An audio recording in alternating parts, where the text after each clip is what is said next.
Salam and welcome back to Somali Dispatch, somalidispatch.com. My name is Abdi Kadir Gulet. AJ Awad is currently the executive director at the Cedar Riverside Community Council and is also one of 17 Minneapolis mayoral candidates. The young Somali-born American hopes to be the youngest mayor of that city, and he talked to us about both his political and personal journeys. He joined us from his home in Minneapolis. Yeah, AJ, welcome to Somali Dispatch, somalidispatch.com, and thank you for accepting our invitation and sharing some time with us in explaining some of the things that play in Minneapolis, Minnesota. If you could start us off with your background and journey, if you will, as a Somali American. Yeah, well, thank you for having me. I really do appreciate the opportunity to be on the platform. My journey and my story in the States is traditional to, I think, generally the American story as an immigrant. I came about 5, I think, when I came to Virginia. It was Plymouth Rock for me. I pretty much assimilated into two versions of America, both Black and white America. Obviously had the poverty, immigrant struggles, lived in project buildings, public housing, huge, large family like most immigrant communities. I have 11 siblings. So for me, I was always, I think, I would say, grounded in my mother's, real guidance to really focus on education. I was a high school dropout. I mean, I was, when you're in America and you're trying to find identity, especially as a Black man in America, um, you know, you're limited, right, and you're stereotyped. But the culture, more or less, really makes it, I would say, there's a thing called, school to prison pipeline, suffocating for communities of color. And that was my experience when I was young in adolescence, So, I dropped out of high school. I was involved in, street gangs in adolescence. But, again, based on that real anchor of community, right? My mom, and the fact that, unlike, our brothers and sisters in the ADOS community in particular, the fact that I have, an identity that I really found in the city in Minneapolis, because I'm originally from Virginia, really helped me become the man that I am, right? So that ability to come to the city of Minneapolis, or I would say in other words, really find my identity, helped me really go to community college, university, law school, get married, and really find and be comfortable with who I am in America. So that's a little Right, bit of. right. Sounds like the quintessential Somali American or Somalis in diaspora's story. We go through the bumps and then we find ourselves, hopefully, and then we do the good that we can. Currently, you're the executive director at Cedar Riverside Community Council. If you can explain to people, much has been heard about Minneapolis and the Somalis that live in and the communities that they live in. If you can tell us, what the challenges were in that community and still perhaps are, what your experience have been there, would be great. Yeah, so as the executive director, we're a neighborhood organization. We advocate and really are a bridge between the population in those neighborhoods and the city of Minneapolis. And this is a very traditionally immigrant base. Immigrant communities came in the past, whether it be the Hmong, whether it be the African American community, whether it be even, I would say, going as far as back as certain Scandinavian countries. And now the Somali and East African community occupy these neighborhoods predominantly. And, we're having a lot of issues as it relates to the opioid crisis. That's really the number one issue that community members are dealing with. And it's because of a lot of issues, but specifically, there's a big disconnect between the two generations. I think the older generation have lost sight in what it means to invest, and they're just so, self-focused on, themselves and, them, that Right. that neglect has resulted in, kids easily getting, I would say, lost with with their identity, with their values. I mean, and then being very vulnerable to drug culture, and that's, I would say, what's centered on most people's minds. Outside of that, I mean, I know, everybody has to deal with the housing issue. I mean, we have a landlord here who's trying to densify and build more, quote unquote, apartment buildings. In the city of Minneapolis, this is one of the most dense neighborhoods that have such concentrations of buildings or high rises, and there's no real amenities. So these are other issues that really face the community. We would love to have a library, a real rec center, money to the mothers during the winter, and that's like half of the year because we're in Minnesota, don't have, access to, recreational activities.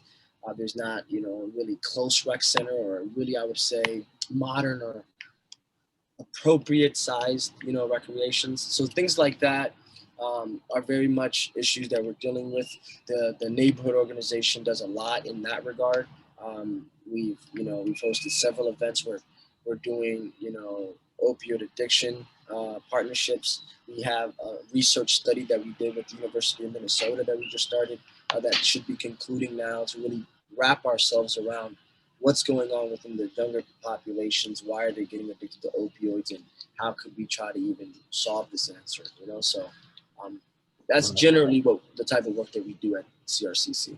No, it's amazing to hear the contrast between the generations and how these days time is and how much the communities have evolved to a point where the gap is even wider from what your parents, for example, experienced as they came through the States, and you guys, and perhaps between you and your offsprings as well, right?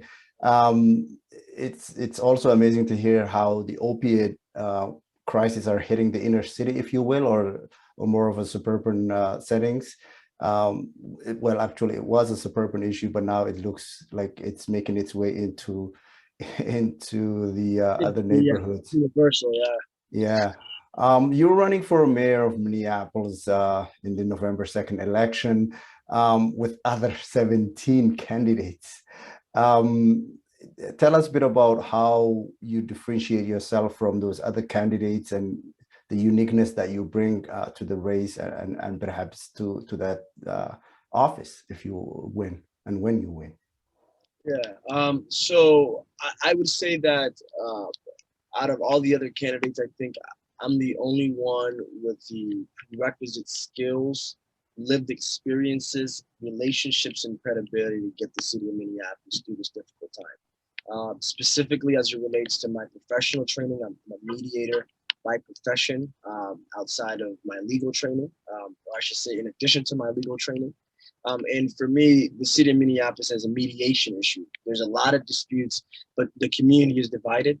The issue of policing has really, I would say, unveiled a lot of deep and systematic problems, and that's going to take real tough conversations. So we need to have someone with the capacity to facilitate dialogue, but also be able to understand that the city needs a mediator, and that's what I think I provide, and that's what I think I'm going to be sharing and have been sharing with the residents of Minneapolis to make sure they understand that we need to come together in this moment to really make the city better. Right. And, my understanding is you'll be 30 on election day and thereabouts. Before I ask you, sorry, say that again? I'll be on my way to 31. Yeah. Okay, cool. So, of all the things that you talked about in the changes that the city and the world in general, and definitely in North America, the changes that are proposed and our people are marching for are actually youth driven. And I think the jump off might have been the unfortunate death of Mr. Floyd and the transformation your city went through.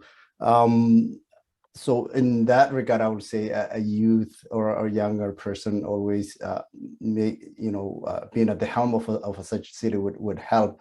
But let me ask you about your motivation outside of that in terms of we all know what how youth, specifically Somali American youths, are viewed in that city.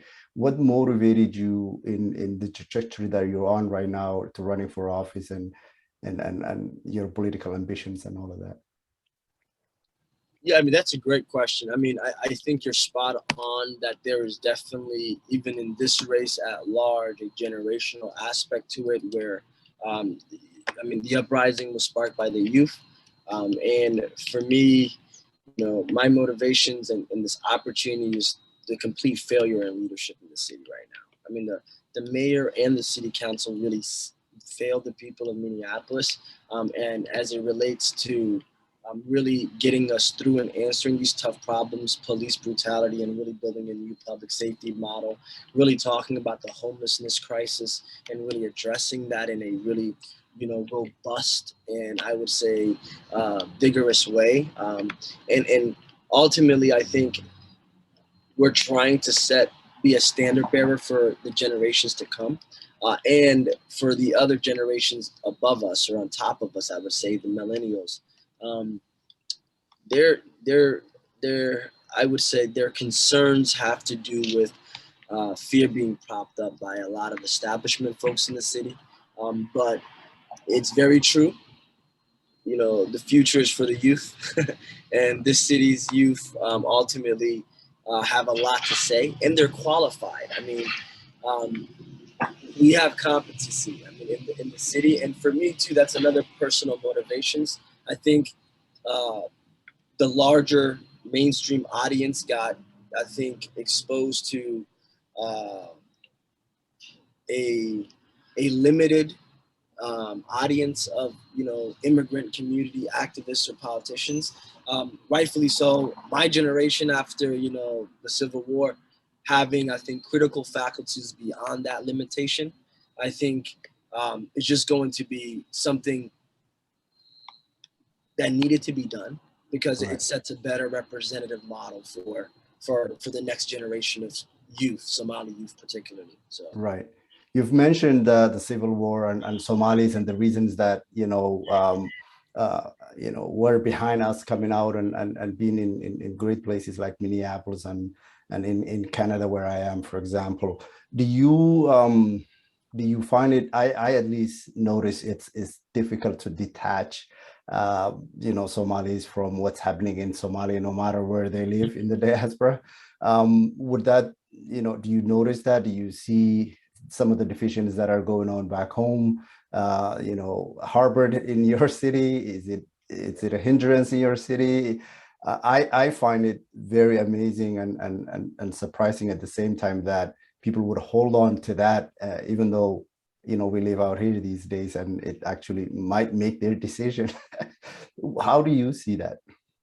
yeah, so you know, as a Delingero, quote unquote, and Right. really as a diaspora, I mean, it is really shameful to see the importation of really what is very much destructive in nature for political unity. And we know what that conversation really, I mean, so as far as the Minneapolis is concerned, I mean, it's not absolved of that sin, unfortunately. I don't know. I think that seems to be an issue that evades a real answer throughout the diaspora. But for me, I think it's really shameful. I think this race, at least, I think I'm optimistic that we could make a really big difference because it's a citywide election. Mhm. All the accomplishments we have are really outside of Ilhan, and even then, it's a district. But I would say population-wise is comparable to the city of Minneapolis. Are small districts, you know, so it takes, you know, a handful of votes, you know, 20, 30,000 populations that you're representing.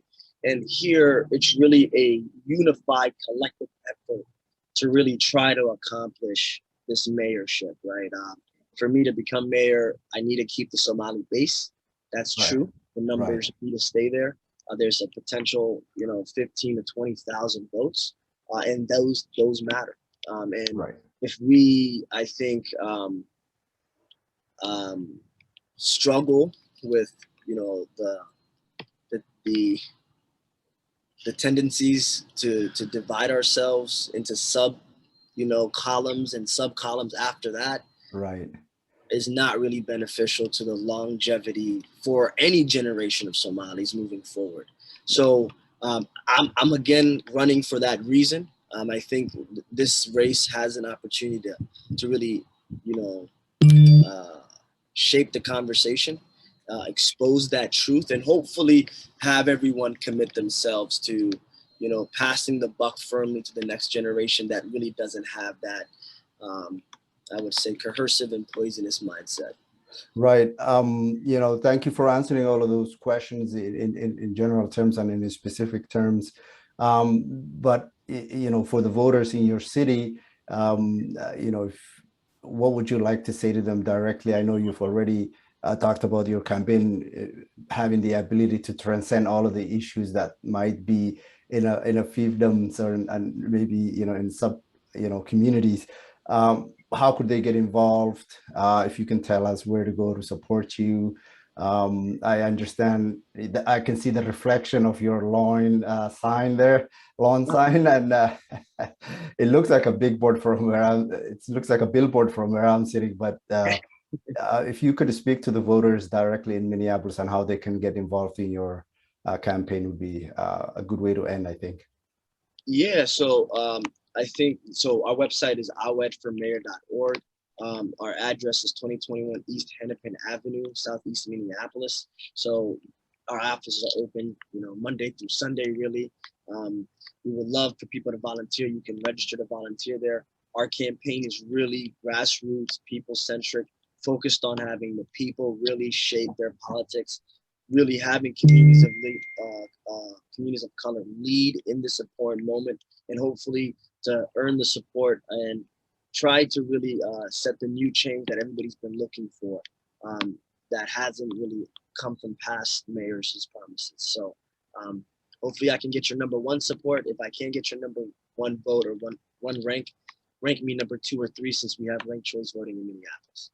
Yeah, hopefully that won't be as much of a fiasco as it was in New York, I understand, state. Yeah, no, I mean, we've had it for Well, several years now, right, several election cycles, so we're a little bit more familiar with it. right, and it's smaller. A No, lot smaller. yes, no, you know, when I saw your campaign, it was very, you know, inspirational as a father who has teenage kids myself. I thought, you know, a lot more of us needed to hear stories like yours and perhaps inspire the younger generation to follow suit.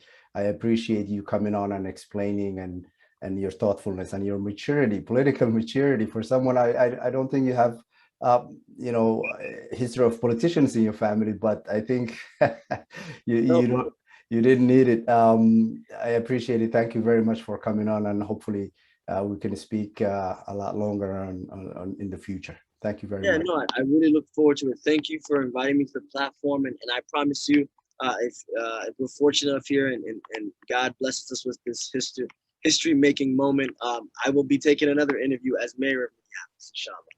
Look forward. Thank you very much. I would. Thank you, sir. You have a great one. You as well. Hey, thank you for visiting our YouTube channel. You should know that you can follow today's top Somali related news in English by visiting us at somalidispatch.com. And you should also subscribe to our YouTube channel here to watch interviews with newsmakers. Thank you.